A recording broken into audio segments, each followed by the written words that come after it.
Hello, and thank you for joining our Teach In for 21st Century webinar brought to you by the Glazov Gang and the David Horowitz Freedom Center. I am your host, Annie Cyrus. Please use the Q&A box on your screen if you have any questions, and I promise you we will answer them as soon as our very special guest presentation is over. With that being said, our very special guest this evening is Barak Lurie. He's the author of Atheism book series. The first one was Atheism Kills, and the second one, great news, coming soon, is Atheism Destroys. Barak, thank you so much for being with us tonight. Thank you so much, Annie. I really appreciate that. I hope you can hear me fine. I can definitely hear you fine, yes. All right, great. All right, well, what a pleasure it is to be here. I guess I'll just start in on this topic. We are all waiting. Okay. Look, I think that this is such a fascinating year. It's a horrible year in many ways. We've learned that, I call it the year of fear. And why do I call that, of course? Because everything that we've seen in this year is consistent with fear. And fear to the nth degree. But before I go into the specifics of that, I want to tell you a story. It's an old fable. It's a story of a rabbi living during the time of the plague. And he hears that there is going to be a terrible plague coming in. He just doesn't know what it is, but he knows that people are dying. And there's a town next door that's being wiped out by this very plague. It hasn't yet hit his town, but he knows it's going to hit his town. And so he prays to God and asks that there be some mercy for his town, because of course he wants to save his town. Well, that evening, two angels come and they say, "We've heard your prayers. How many people do you wish to be limited to in terms of deaths?" And he heard about millions of people dying, so he said 5,000. And the angels said, "Sure, no problem. Your people will only suffer 5,000 people dying of the plague." And he seems to be very thrilled about this, but of course he doesn't know what's going to happen. Then over the weeks, sure enough, the plague hits. But 15,000 townspeople actually die. And he's very upset about this. And in the nighttime, he calls out for the angels again, and he says, "I don't get it. I asked for only 5,000, and you killed 15,000 of my townspeople." And the angels say, "Yes, only 5,000 people actually died of the plague. Another 10,000 died of fear." And that's the essence of what we are talking about today. Fear seems in many ways to be the new operating system that we're dealing with these days. I mean, right now I'm operating from a Mac, right? The OS, the operating system of the Mac. It doesn't operate for your PC and various other things. It doesn't operate. So everyone has their own operating system when you think about it. Some people operate out of unhappiness.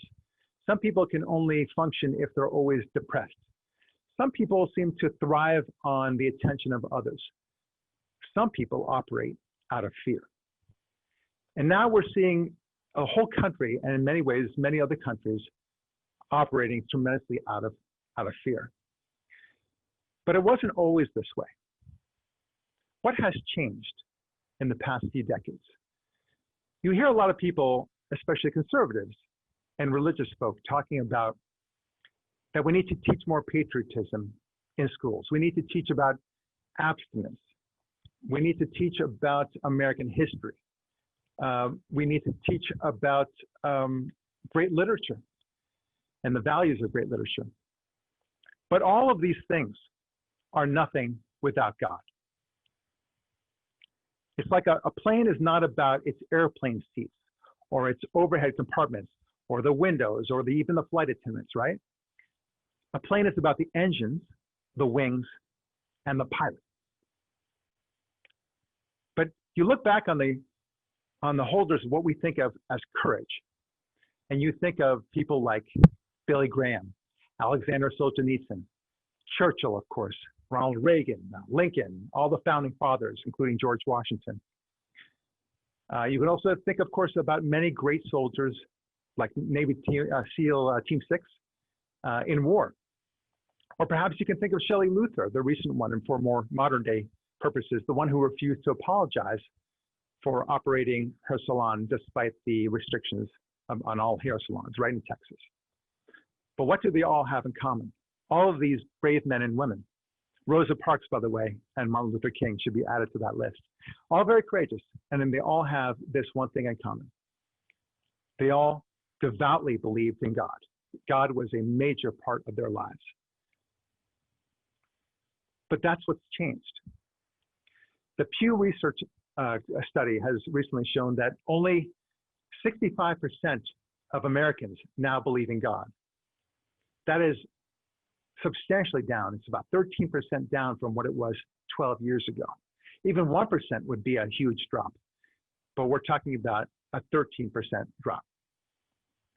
And the religiously unaffiliated have gone up now from 17% to 26%.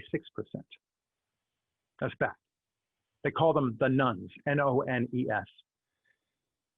So I put it to you that without God, there is no courage.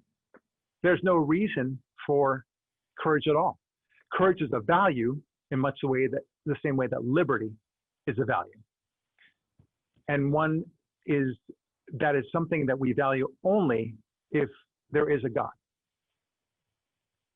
Now, I said we'd talk about 2020 as the year of fear because two major things have happened, of course, and that's the COVID response and then the riots that were associated with the year 2020 after the George Floyd death. In COVID, it's interesting. The way we reacted was so extensive. We destroyed our economy. We closed down all the schools, shut down all the flights. Trade stopped in a very dramatic way. But how did we deal with this? We shut it down because the scientists said so, right? We were told to do what the experts say. And have you noticed that that's what the mayors of all the cities have said during the riots as well, right?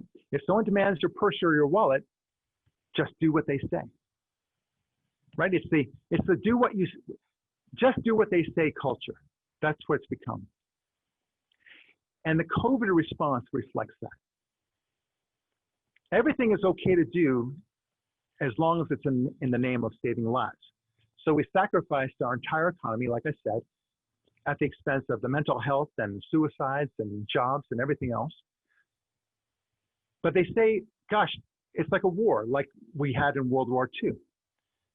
We have to do what's necessary to save all these lives. They compare it to World War II. But in those days, people sacrificed lives to save civilization. Now, we're sacrificing civilization to save lives. See the difference? That's a big problem. And that's all stemming from fear. Because the civilization doesn't mean much to people. You ask people, most Americans, especially these people who are rioting, and many on the left, why do they value civilization? What is civilization? They won't have an answer. So when something comes along that threatens them personally, they'll do anything, even at the sacrifice of civilization itself. So you see, during the riots, for example, you had people genuflecting, getting down on their knees to honor and show their submission to Black people, to minorities of all other kinds, to apologize for their so-called white privilege, to show that they're relatively woke. There are many videos of this. People, it was really quite shocking. Even Ted Wheeler, the mayor of Portland, who is now seeing his city go past 100 days of rioting, he apologized for the police using tear gas. Apologizing to whom, you ask? To the rioters, because, you know, it's like a game. You know, we have to play fair in this game. No, you can use tear gas, Mr. Mayor, and you should use it very liberally in order to disperse this crowd, especially if they've been there for more than 100 days. But we allow certain things to happen, like the doxing. Have you noticed that? Where they're not only doxing people who disagree with them, but they're also doxing police officers so that they could harass them later on at night when they're off duty.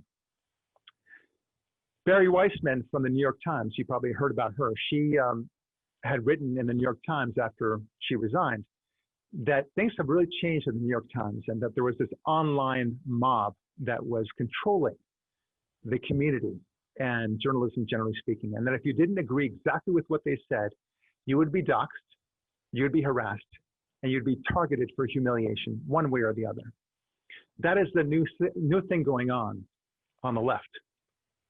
But it is very easy to be afraid. We know this, right? If courage was easy to do, well, then everyone would be courageous.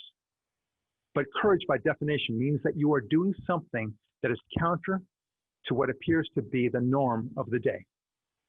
So to speak up against Black Lives Matter, to even have an American flag hanging outside of your house, as we do in my family, here in West Los Angeles, it's a risk. It's a courageous stand. And we have to do that. The time has come. We didn't really value civilization for so long. And now, when we're asked to defend it, we ask ourselves, why should we? What's in it for us? Your children are not being taught anything about Western civilization, let alone American history, let alone the goodness of American history. So that's why when they say these statues are being taken down, people are saying, well, what's the big deal? So yeah, but they're just marble, they're just stone. We can take them down. And they just don't understand why they should defend any of these things. And they're also okay with defunding the police, because that's what the mob has demanded that they do.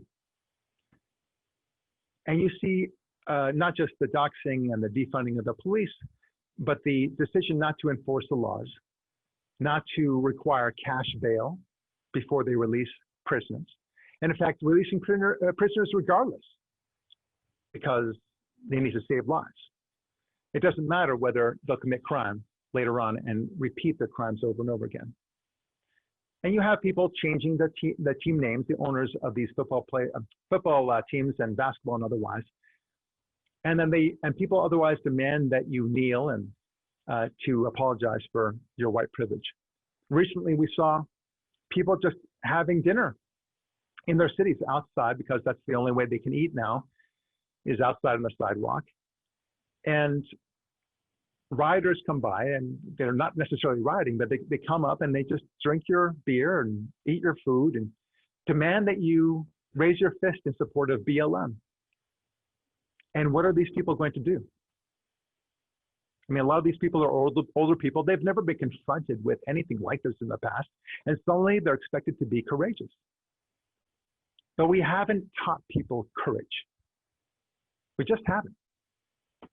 Your child in school has never learned about the bravery of George Washington, has never learned about Churchill and the tremendous difficulties he had to deal with during World War II, and how he would not stop until Hitler was completely defeated.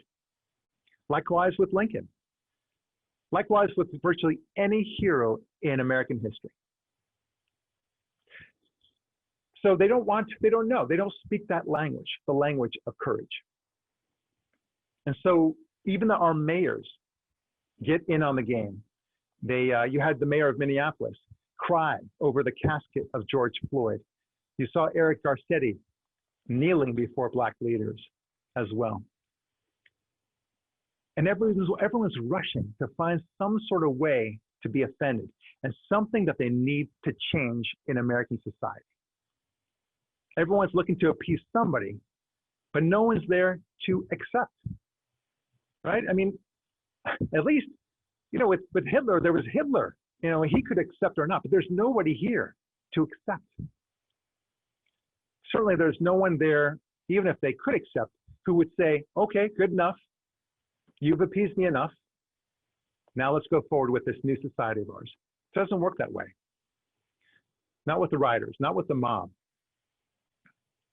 There's a panic that's setting in the same way, the same kind of panic that you would expect to see in a crowded theater, which is just caught on fire, right? Everyone's running out saying, get me out of here, get me out of here. And it doesn't matter who's in the way. There's no logic to the matter. Fear has set in with our wonderful country. In 2020, we just don't seem to want to do the hard work. We're forgetting the civilization that we created and why civilization has been created the way it has been. And it's very easy to show whatever we see around us today is a function of the Judeo-Christian mindset, the values that the Judeo-Christian world has given us. All the inventions, our notions of freedom and fairness and family, all of that is thanks to the Judeo-Christian mindset. Without it, we'd be in total decay, total chaos. And we're beginning to see a little bit of that now. And if we don't teach that one aspect of civilization, then we are doomed. It's not enough to say, let's teach more about American history. It's not enough to say we should teach about literature or patriotism even. There has to be a reason for the patriotism, for the literature, and to understand why courage even exists in the first place. And the only way to explain that is to have God back in our school system. And our general education, God needs to be in the center of our town square, as it were. Anyway, we forget the civilization as we love it now and ask ourselves, why are we here? What is the thing that makes it so? I'll conclude with this one point. 2008 was a very interesting year. That was the year of the financial crisis, as we all remember. And one of the things that 2008 revealed to all of us was, when the financial markets started collapsing, it exposed all these financial improprieties, like the Bernie Madoffs, right? Bernie Madoff would never have been exposed but for the financial crisis of 2008. And there were many others like him who were caught with their hands in the jar. The light was turned on, and all of a sudden we saw the crooks and all the financial improprieties. That's what's happening in 2020 when it comes to fear. For decades, we have not been teaching courage. We've not been teaching how wonderful America is, how it stood up to the evils of the past. And then we're confronted with a scary thing called COVID. We're confronted with a scary thing called these riots. And we're paralyzed because we just don't know what to do. To get back to where we need to be, we need to instill a sense of courage. We need to climb out of this year of fear. Otherwise, it's only going to get worse. Thank you very much. I'll be happy to take any questions. Absolutely, and profound and interesting points. Thank you. As questions are coming in, let me ask you a question. I used to be an atheist myself for different reasons. As you and most of our audience know, I'm an ex-Muslim. So the transition from becoming an ex-Muslim to figuring my head out was to become an atheist, because the God I was introduced to was just horrifying. And then I know a lot of ex-Muslim who became atheists, and then a majority of them didn't transition into either Christianity, Buddhism, or something of a faith. My question for you is, how do you reach out to them? How do you reach out to someone who has ran from God and became an atheist out of fear of a God named Allah? How do you approach those? Right, it's a great question, and we do have something in common, Annie. I was an atheist myself as well. until I was about 21, 22. I felt that God was a very scary monster also, even though I was never Muslim. But I think it would be even more understandable in your context that you had only understood God to be a very horrifying creature, as it were. And of course, the God of Islam is very different than the God of Christianity and Judaism. We know that. So in many ways, it's about running toward the Judeo-Christian God as opposed to running away from God altogether. So how do we, your question is, how do we encourage somebody like you who saw God a certain way? Well, you have to appeal to their logic. First, I always say, forget about the Bible for the moment. Understand, first of all, that there is a creator. That's the number one thing you got to do. It's a little bit like studying math, right? You wouldn't go right to calculus. You first have to understand what 2 + 2 is, what division is, what multiplication is. You have to accept that first, and then you can move on to the more grandiose things such as trigonometry and geometry and so on. And you have to prove to yourself that there's a creator. And that, to me, is a function of math. It's a function of logic. If you come to understand that there is a creator, as I did, only with a creator can you have free will. Only with a creator does freedom mean anything. As we discussed before, only with a creator does courage mean anything. And for that matter, self-awareness, consciousness, only makes sense with a creator. Scientists still can't figure out consciousness without a God. So it's a very befuddling thing for them. Once you accept that there is a creator, then you can pivot to ask yourself whether that creator is the same God as the God in the Bible. That's the key. And at some point, you necessarily want to accept the God of the Bible because that God is going to be much more accounting. He expects you to act in a moral way. He expects a lot of things out of you. But it's also a fair God, not a vengeful God, not angry with you. He is angry with evil, but he's not angry with you, so long as you follow his 10 commandments. Anyway, I hope I answered that question well. Oh, absolutely, you did. Okay, I'm going to start reading questions that's coming from our audience. The first question says, we seem to have a big growth in leftist churches now. How do they fit into this sphere you're mentioning? Wow, yes. Unfortunately, these leftist churches, and for that matter, leftist synagogues, they tend to have a theory of play along to get along. And they embrace leftism because they think that it will bring more people into their congregation. In the end, it actually brings fewer people into the congregation. They have to discover that later on. And then they become more and more leftist. They become more radical and adopt more of the leftist agenda, to the point that there are some churches that espouse abortion as almost a holy thing. Very odd, of course. So I guess that's the answer to that, is that it's a fearful thing. A lot of these leftist churches do it out of fear. I'll tell you about my own synagogue here in Los Angeles. I'm very disappointed. The chief rabbi has done everything possible to appease.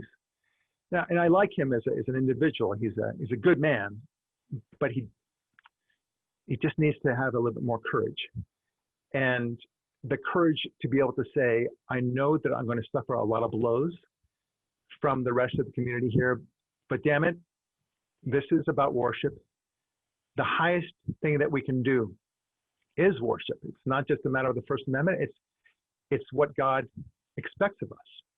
And if we can't worship, then what's the point of civilization in the first place? That's very true. Next question is asking, should President Trump give a national speech to tell the nation what is really going on in this country? What is really going on in this country? Well, I guess the question, I would ask a question about the question, what they mean by what's really going on. I have my own interpretation. I think that the COVID response is being exploited for political purposes. I don't think that's a far stretch to say that, especially when you see all the tremendous inconsistencies going on from Nancy Pelosi going to the hair salon, for example, from our excusing people rioting in the streets, notwithstanding that they're not wearing masks and not socially distancing, to the hydroxychloroquine claim that somehow it's not effective when we know that it's very effective, to other things such as the fact that asymptomatic people tend not to spread, and that should change the entire equation associated with COVID. And then you also have the riots, of course, and the way we respond to that, that somehow we need to kneel and placate the Black community, but when it comes to the Jewish community, for example, or other minorities who are suffering, synagogues have been burned down during this whole process. There's little lip service to that at best. I wish there were some lip service, but there's not even that. So should Trump give a speech about that? Yeah, you're damn right he should give a speech about that. I think he is giving speeches to that effect, but I would like him to expose it as a full-on speech about what is really going on. He may very well bring it up in the campaign as we proceed through this election. I think he will. And after he gets reelected, and I think he will be reelected, he'll probably give a speech exactly to that point. Oh, I definitely look forward to that one. Yeah. Okay, let's quickly go where I like to go. Two of the questions are there. You hinted at this where you said the leftist churches are, doing it out of fear. So let's quickly connect it here. We are both familiar with interfaith dialogue, which is a strictly, well, okay, not 100%, 99.9% of the leftist churches are involved with it. So the question says, the leftist churches also seem to be embracing Islam and really even submitting to Islam. Is that also part of explanation of the fear? Wow, I love that. My dad once proposed a story, a screenplay idea to my brother. He's a director, and my brother loved it. And I'll tell you what the idea was this notion that a town in Ohio was so concerned about Muslim terrorism that it decided, look, we don't want to deal with this, so we're just going to all convert to Islam in this town. And it's a small town in Ohio, and they're all white and everything else, but they figured, well, this is going to be the way. And it was a response, a fearful response. So your question is, if I can read it right, is that the way that we're kowtowing to Islam, that we're elevating Islam in all of our lives, is that a response to fear? And I think it is. Of course it is. Look, if this were, if the Scientologists, which is a really small group of people, I mean, they're well known. That's the way I bring it up because people know what a Scientologist is. But they're a very small group of people. If they were doing exactly the sort of terrorism that we're seeing from the Muslim community, we would correctly say, these people have got to be stopped. We've got to arrest them. It would be bad. But because Muslims represent 1.5 billion people on the planet and an ever-growing percentage in America, it's no longer PC to mention anything about Islam having some danger within it, despite the Quran saying very clearly some pretty vicious things. Okay, and I say this as a Jew. The Quran says not so nice things about Jews. Yeah, you heard it here first. It's true. So that's an issue. And I'm concerned about the ever-tilting favoritism, or rather genuflecting again to the Islamic world. It's not good. It's not healthy for anyone. But it is a form of fear. If I often say that, we Jews, we're only 2% of the American population, and I think 0.2% of the world population. And our percentage is getting smaller and smaller because we're just not reproducing the same way that Muslims and other people are. And so by definition, we become a smaller and smaller community. And I turned to one of my friends and I said, at what point do Jews get treated like gypsies, right? And when was the last time you heard anyone speak nicely about gypsies? Gypsies are real people, and they actually exist. But no one's protecting them. No one's defending the rights and dignity of gypsies out there. We even use the phrase, oh, well, I got gypped, which is, it's a slur. So, you wouldn't say that about any other group of people, but gypsies, that's okay because there's so few of them.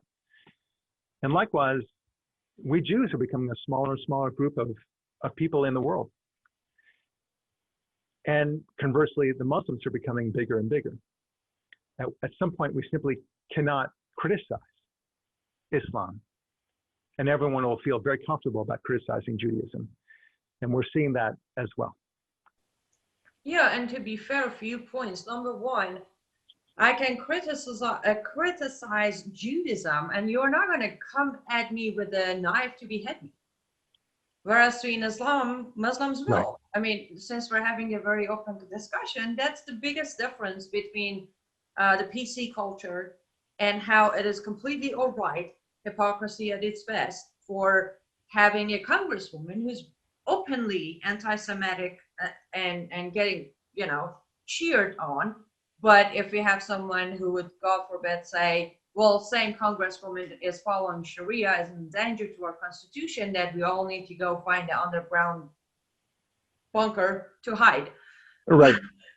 Those are, and okay, this might seem crazy, but you are very correct that the growing atheism is a thing. It exists. And I will go back to my first question. Part of this growing atheism has a lot to do with Islam. If you would look into it, a big noticeable number of atheism comes from ex-Muslims. Yeah. Now, in middle of the road, churches and synagogues are giving into what's causing all of this atheism. Am I like far-fetched there, or do I make any sense? No, I think what you say makes a lot of sense. There are different kinds of atheists. There are the atheists like I was, and the atheists like you were. You were running away from, in disgust, from a religion that disgusted you, that caused you great consternation and concern. I, by contrast, felt, as being an atheist myself, that God, he was more intellectual. It was a sense that God is something of the past. We are wasting our time with this God business, and we need to improve our lives. And we're only going to hold ourselves back by believing in this silly notion called God. So they're two very different things. I would be less worried about you if you would continue to be an atheist. I'd be far less worried about you because you're running away from the God that's so bad for you, the way that you interpret it, as opposed to me. I think I would be a far more dangerous atheist. Look, I used to say when I was an atheist, I'm an atheist, but thank God nobody else is. and there was truth to that. I didn't even realize the irony in that statement when I made that statement. But it's true. Atheism, we now know, it's not hard to prove. And that's what I said in my book, Atheism Kills. It has killed tens of millions, hundreds of millions of people. It's that the documentation is so abundantly clear. This is not it's not cause for debate, really. Atheists will say, well, what about the religious, and what about the Crusades and the Inquisition and such, and the priest scandals? Those things are drops in the bucket compared to what atheism has given us. To say nothing of the fact that actually it wasn't religion that caused the Inquisition. It was associated with it, but it was not papal doctrine by any stretch. It wasn't Christian doctrine. Could Christianity have been better? Yes. Yes, of course it could have been. But Christianity, like many other institutions, was run by men. And men are fallible. They make mistakes.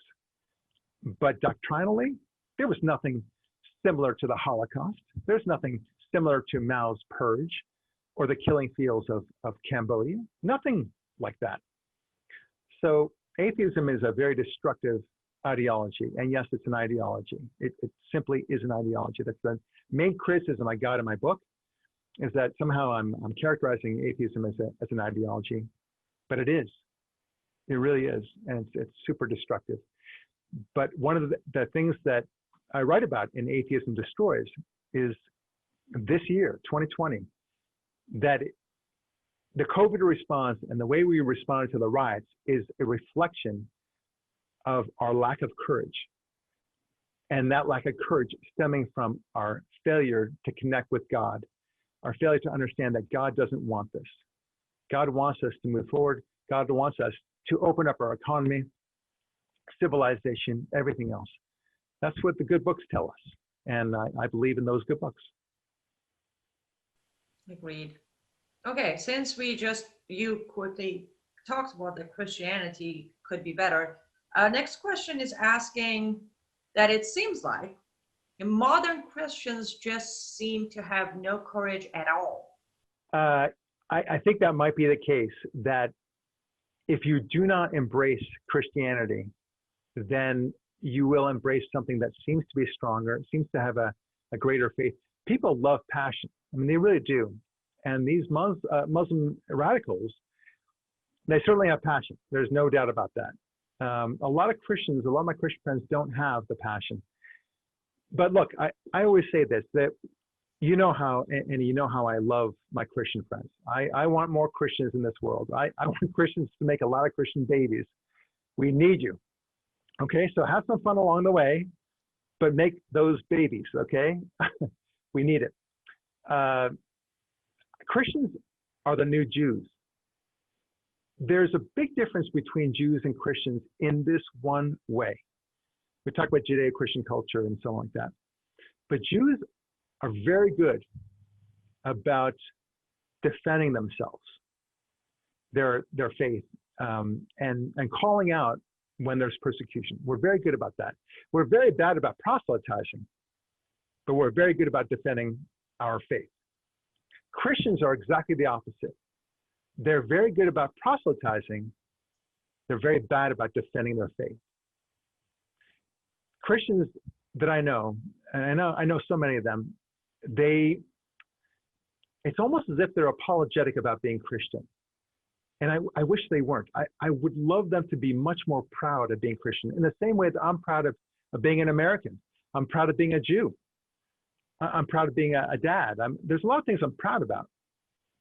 But Christians, it's more like it's something that they are, but not necessarily that they're proud about. And that should change. I like it when my Christian friends express themselves powerfully. If you have your faith in Jesus as your Savior, then announce it. Be proud of it.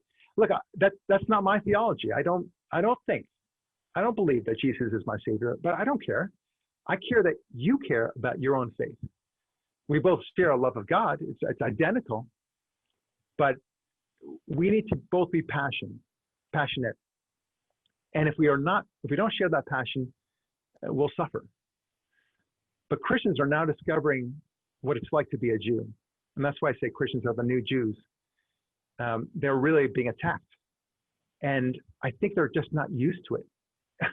They need to fight back and to be proud and to say, we're not going to take this anymore. Interesting you said that, because next question is actually right on the same area. It says, you spoke about the Holocaust. Mm-hmm. Would you speak to the lack of courage by the Catholics and Christians in the 1930s Germany to oppose Hitler and the rise of the Nazi Party? Yes. Okay. It's a great question. I did write about this in Atheism Kills. It's my first chapter. And the Catholic Church, one of the things that makes me sad is I see the division among Christians, and I'm putting Catholics together with the other Christians. From this Jewish perspective, You're all good. I love you all. I love my Protestant friends. I love my Catholic friends. I love my Seventh-day Adventist friends. They're all good. I love my Quaker friends. They're good people. You all share a love of Jesus. You all accept him as your Savior. I wish you'd focus a little bit more on what you have in common. But going back to the Pope and the Catholic Church and how they did not fight back, I defend Catholicism in this area. It was very tough for the church to speak out against Mussolini, to speak out against Hitler. They were just too powerful. The Catholic Church didn't have an army of its own. It's not as if the Catholic Church assisted Hitler in bringing Jews to the concentration camps. It's not as if they did a list of Jews in their towns and gave it to the Nazis. It's true that they didn't fight back, but what would they have fought with? It's almost as if, you could blame the Jews themselves for not fighting back the Germans. But they were the ones who were carted off to the concentration camps. So look, the Catholic Church was caught with its pants down, so to speak, but they didn't do anything wrong. It was very difficult for the Catholic Church to fight back in the way that we would like them to. So look, there were many courageous Catholics, however, and many courageous Christians of all kinds who hid Jews, who said absolutely that they would not support or defend the Nazi regimes or the fascist regimes in Italy, and I'm proud of them. The atheist ones, the ones who had no faith in God or who were very tepid in their Christian faith, they were the dangerous ones. They were the enablers. They were the accommodators to Hitler. But they were stretched out all over the place, and it's hard to identify them. So you can't say to this group, okay, you didn't do enough. Well, because they're scattered, and you can't really pinpoint who they are. I hope that answers it.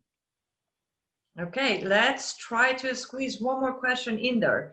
The question says, I have a son in public middle school in North California. The district and the teachers think courage is teaching critical race theory via Black Lives Matter, white privilege, systematic racism, etc. I teach him to oppose those doctrines, and he does. But how to help this school and the school district? Well, it's very difficult, especially in public school. You're not going to change. Especially in Northern California. No, yeah, it's true. Also in Los Angeles, it's pretty bad. You're not going to change the school. Let's make this clear. Schools have become propaganda machines and mills. That's a big problem. If you can, first of all, I would recommend homeschooling the kids. If you can't, send them to private school. But homeschooling is going to be great. The ultimate best answer in dealing with the agenda of the public schools is to get ahead of what they're going to be teaching your children. What do I mean by that? I mean, and I did this, I'm so grateful to myself and to my wife. We both thought the same thing. We took our kids, we have 3 of them, and we said, look, they're going to be teaching you this thing called evolution. They're going to be teaching you this thing called global warming. They're going to be teaching you this notion that America was a really bad country and was founded on slavery. And we went one by one, and we didn't have all the conversations at the same time, but we talked about them one by one. And we made it sound silly to have the positions that the left was going to be advancing, because frankly, it is. I mean, really, you're going to tell me that we humans came from monkeys? Really? I mean, can you believe that? Right? And the kids thought that was the funniest thing in the world, and they were right to think that. Evolution is a failed theory, and for a whole bunch of reasons. Likewise with global warming, all you have to do is talk about how they predicted that the end of the world was going to happen in 1989, and then that came by, and so on. It's a lot of fun. You can have a tremendous amount of fun with it. And then with America, that's the easiest one. You say, what other country is better than America? You tell them about all the inventions that America has made, and that virtually everything that you see around you was invented or discovered in America, right?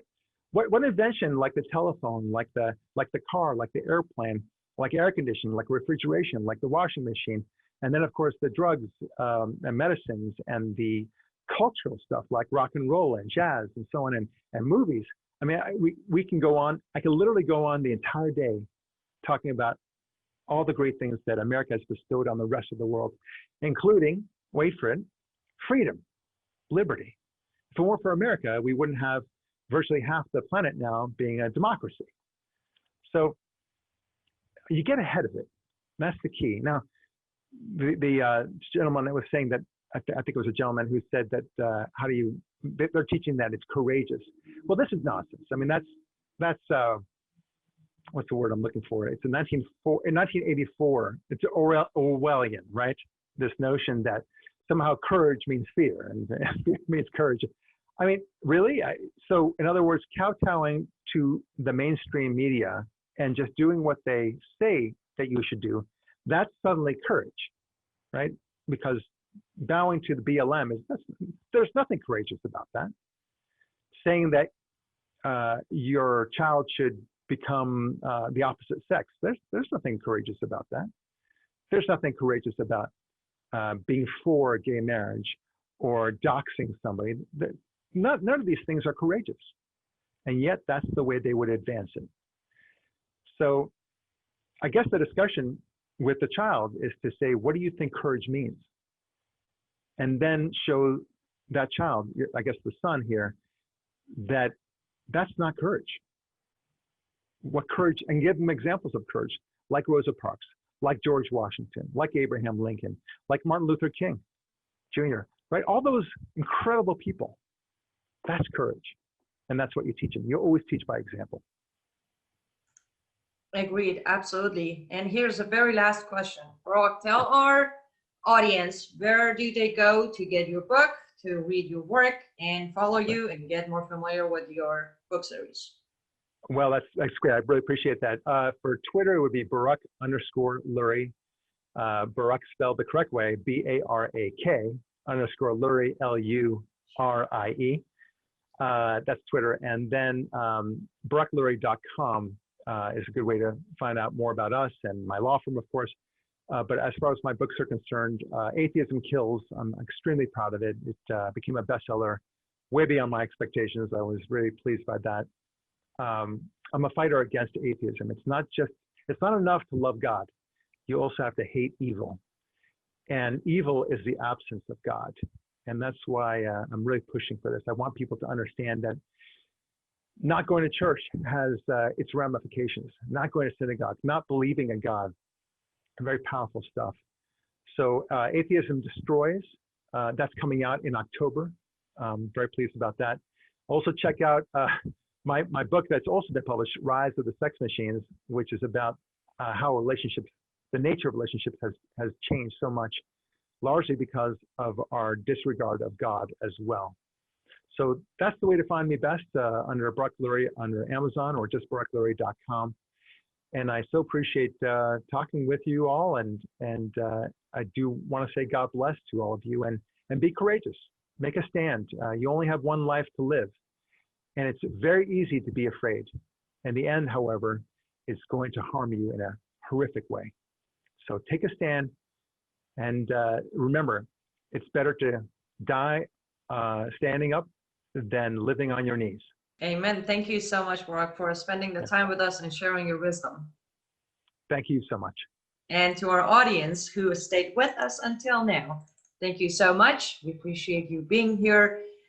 And remember, these webinars are brought to you by the Glazov Gang and David Horowitz Freedom Center for free. So we need your support.